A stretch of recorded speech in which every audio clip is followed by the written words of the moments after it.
Quando eu peguei aquele punhal na mão, eu estava com muito ódio dentro de mim. E aí ela disse para mim, vai e traz o sangue para mim. O sangue mais precioso que tem. Traz o sangue dele para mim.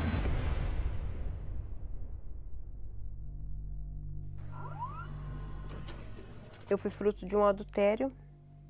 Era a tristeza que eu carregava dentro de mim, devido à revolta de ser rejeitado desde o ventre da minha mãe.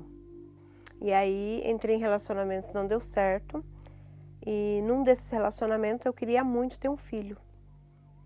E sendo evangelizada um dia, eu conheci a fé. Cheguei na igreja apenas para buscar a bênção, que era engravidar do meu filho.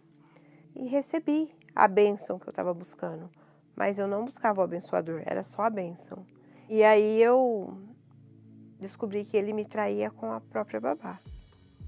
Então aquilo para mim foi uma revolta, assim, uma dor muito grande, porque eu estava ali já com o filho dele e ele me traiu. Então foi onde eu saí para destruir tudo que tinha pela frente. Então eu comecei a destruir casamentos, pessoas e fui para o mundo da prostituição. E eu fiquei 10 anos nessa situação. Eu achava assim, não, eu só de eu vir para a igreja já tá bom, até eu me afastar total. E foi aonde eu comecei com esoterismo, com horóscopo. E aí eu cheguei a fazer uma tatuagem para uma entidade que eu acreditava que era a minha alma gêmea. E ali eu comecei a fazer trabalhos, me entregar total. E aqui, nessa foto, foi um dia que eu fui fazer um trabalho para ela, pela minha vida sentimental. Nessa época, eu me dedicava total à entidade, fazia tudo o que ela queria, eu colocava toda a minha força. Qual foi a maior loucura que a senhora fez que a entidade te pediu? A maior loucura foi colocar todo o meu salário e uma renda que eu tinha extra num trabalho, numa encruzilhada. E aí eu fui, fiz tudo, só que ainda assim ela disse que não era meu tudo. Nessa época, o meu filho, mesmo eu saindo da Igreja Universal, ele ainda permaneceu. Nessa época seu filho tinha quantos anos? Nessa época meu filho tinha 12 anos. 12 anos ele continuou indo para a igreja sozinho? Sim, ele continuou indo para a igreja, fazendo voto. Era como se fosse um desaforo. Então eu me revoltava. Então eu agredia ele. Eu falava que ele era inútil. Falava que ele era lixo. Falava que eu odiava ele. E eu me arrependia de ter tido ele. Eu falava isso para ele. E numa dessas que eu fui falar para ele que eu não amava, ele dizia assim, mas eu te amo e eu vou lutar por você. Eu fiquei 2 anos sem dar um abraço nele. Um dia que me marcou muito foi um dia que teve um encontro do FT1 em família e ele me convidou para ir. E eu disse não.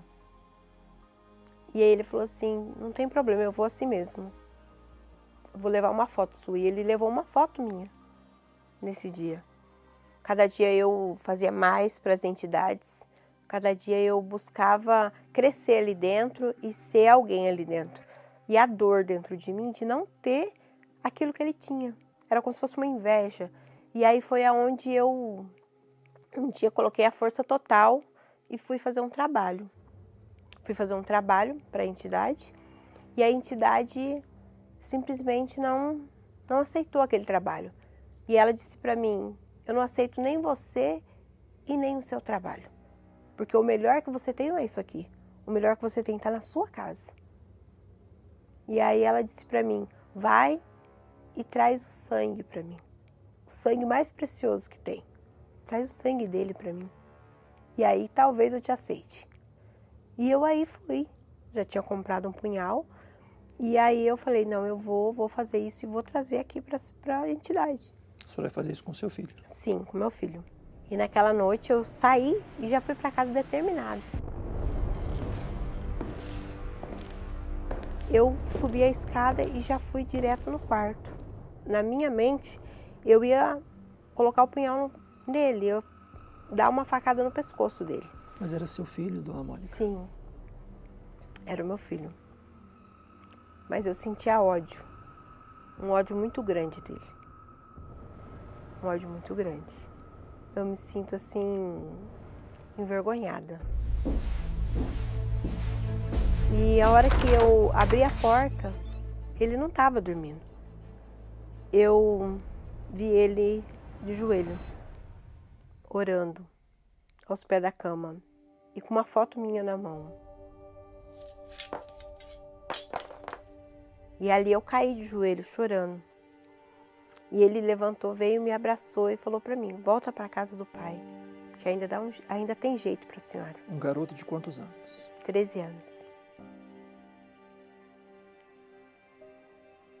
13 anos. Inclusive, nós estamos aqui, ao vivo, com o Luiz Felipe. Tudo bem? Bom dia, pastor. Sim, senhor. Como é que foi essa cena da sua mãe no dia que você estava orando? Conte aí. Eu carregava uma revolta diferente, porque o mesmo Deus que eu conhecia, ela também conhecia. Foi aí que eu sempre orando por ela, até mesmo de madrugada, porque era um sacrifício que eu podia fazer naquele momento por ela. E nesse certo dia, eu não escutei nada, eu não escutei ela entrando no quarto. Porém, quando eu olho para trás, eu vejo ela em prantos. Foi aí que eu não tinha entendido a situação, porém, o Espírito Santo, ele falou para mim que aquilo ali era a oportunidade de eu ganhar a alma dela novamente. Como é que estava a sua alma nesse momento? Tava gemendo de dor. Eu tava destruída por dentro. Só que naquela hora ali, eu já senti o abraço de Deus. É como um pai que pega e coloca no colo o filho. Isso era um sábado. No domingo pela manhã a gente foi para a igreja. E quando o pastor começou a falar da salvação, e ele falou assim: você do jeito que você tá, faz uma oração, fala com Deus, se entrega. E aí eu falei para Deus, falei: olha, Senhor, eu tô aqui. Eu fiz tudo por todo mundo, tudo para agradar o mundo. Eu não consegui.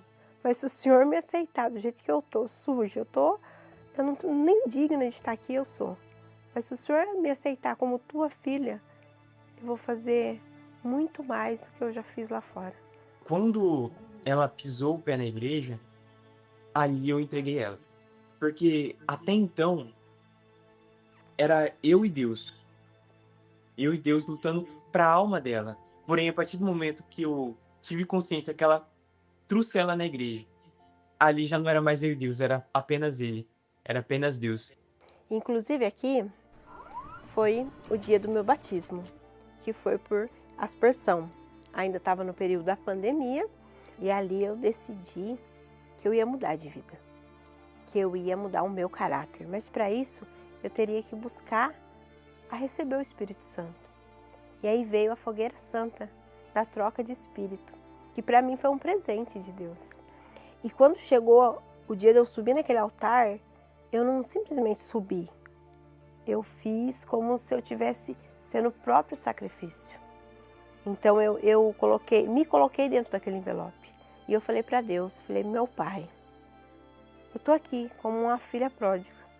Então me aceita e me dá o teu espírito, porque sem o Senhor eu não vou conseguir.